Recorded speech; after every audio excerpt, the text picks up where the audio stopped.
Among our Canadian favorite recipes this Friday, I have the Quebec style yellow split pea soup. Hello and welcome back to J&J's Food Basket. This Canadian split pea soup is perfect for the winters. You all will love it. For these recipes, you will find the list of ingredients along with links to where I picked mine in the description box below.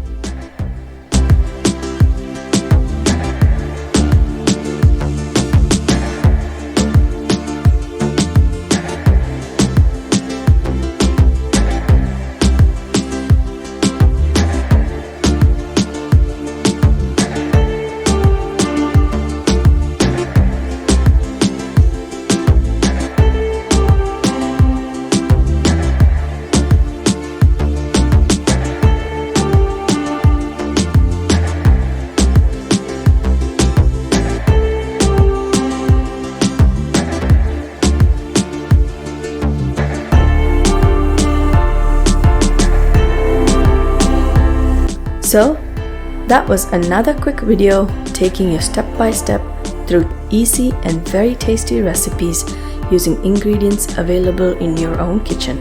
Do try it out. Thank you for watching this video. Please don't forget to like, share and subscribe to J&J's Food Basket. You can follow us on Facebook, Instagram, Twitter and Pinterest at JNJS Food Basket. Have a great weekend ahead.